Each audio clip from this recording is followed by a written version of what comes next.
नमस्कार, स्वागत है आपका। मैं आपके साथ अनुराग सिंह। दोपहर नॉन स्टॉप आप देख रहे हैं। उत्तर प्रदेश के मुजफ्फरनगर से एक ऐसी खबर जिसे सुनकर आप हैरान हो जाएंगे। यहां मजदूरों को फैक्ट्री में बंधक बनाकर यातनाएं दी जाती थी। पुलिस विभाग और प्रशासन की टीम ने जानकारी मिलने के बाद छापेमारी की और उसके बाद मजदूरों ने जिस तरह से अपनी आप बीती सुनाई, वो सुनकर आपका कलेजा बैठ जाए। फैक्ट्री से मजदूरों को आजाद करवाया गया है। पुलिस ने कई मजदूरों को आजाद कराया। दरअसल 2 सालों तक बंदी बनाकर इन्हें टॉर्चर किया गया था। जैसा कि मजदूर बता रहे, उन्हें डंडों से पीटा जाता था और खाने में चोकर की रोटियां दी जाती थी। बताया जा रहा है कि तकरीबन 2 सालों से इस फैक्ट्री में मजदूरों को बंधक बनाकर रखा गया था और कईयों की तो मौत भी हो चुकी, जिसमें पुलिस अपनी पड़ताल में सारे पहलुओं को शामिल कर रही है। फैक्ट्री से पुलिस ने 2 लोगों को गिरफ्तार कर लिया है। मजदूरों की पिटाई में इस्तेमाल किए जाने वाले डंडे, दूसरे सामान बरामद किए जा चुके हैं।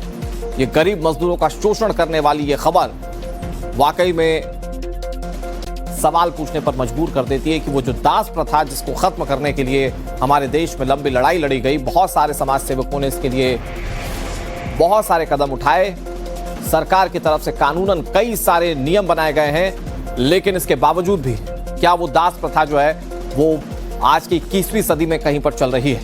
यह मुजफ्फरनगर की घटना आप देखिए। बताया जा रहा है कि हरियाणा, पंजाब, राजस्थान, झारखंड, बिहार, उत्तराखंड, उत्तर प्रदेश और नेपाल के मजदूरों को लालच देकर यहां फैक्ट्री में बंधक बना लिया जाता था, मजदूरी कराई जाती थी।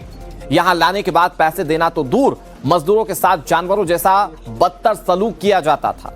मजदूरों को कुछ खाने के लिए नहीं दिया जाता था और आधार कार्ड, मोबाइल फोन भी इनसे छीन लिए जाते थे ताकि ये किसी से संपर्क में ना रहें। इन सभी मजदूरों की निगरानी के लिए पिटबुल डॉग्स को फैक्ट्री में लगाकर रखा गया था ताकि इन डॉग्स के डर से मजदूर भागने की हिम्मत ना कर पाए। आपने फिल्मों में देखा होगा कि एक जुल्मी या फिर एक विलन जो होता था वो इस तरह से लोगों के साथ अत्याचार किया करता था। ये सच्ची कहानी उत्तर प्रदेश के मुजफ्फरनगर की है। बंधन मुक्त हुए मजदूर बता रहे हैं कि करीब 2 साल पहले लालच देकर उन्हें फैक्ट्री में बुलाया गया था, लेकिन उसके बाद उनके साथ जो हुआ उसकी कल्पना तक नहीं की जा सकती। मजदूरों को कितना दर्द है उनकी बातों में आपको साफ समझ में आएगा। जी कहाँ के रहने वाले हैं? मैं यूपी सीतापुर से हूँ। हाँ, क्या हुआ आपके साथ? हमारे साथ में झूठ सच बोल करके हमको पैसे का लालच देके हमको बुला लाया गया अम्बाला से। बोलो हम 12,000 रुपये महीना देंगे, 3 टाइम चाय, 3 टाइम खाना। न यहाँ चाय मिलता था, न खाना मिलता, चोकर की रोटी मिलती, 24 घंटा बाद वो भी नमक रोटी मिलता था। अच्छा, कोई पैसा नहीं है, कोई चीज नहीं मिलती। परिवार से कभी कोई बात नहीं? कोई बात नहीं, मोबाइल, आधार सारा को ले लिया, सब चीज ले ली थी। सब ले लिया। किस तरह से आपको पीटते थे, कैसे टॉर्चर करते थे? बेल्ट से मार देगा, तू काम नहीं करेंगे तो मारेगा, नीला नीला के मशीन पे बचा देगा।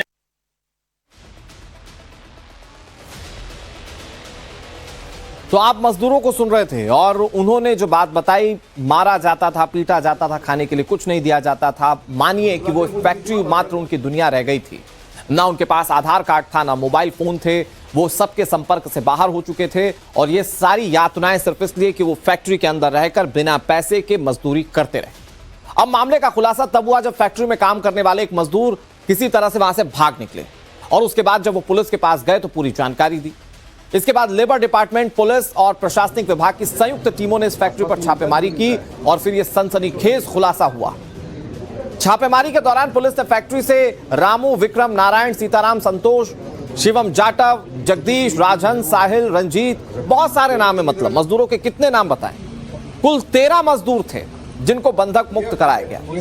मजदूरों ने बताया कि उनसे जबरन काम करवाया जाता था, मजदूरी देने की बात कहकर बुलाया गया था और उसके बाद कभी पैसे दिए ही नहीं। आरोप है कि 24 घंटे में सिर्फ एक बार रोटी दी जाती थी।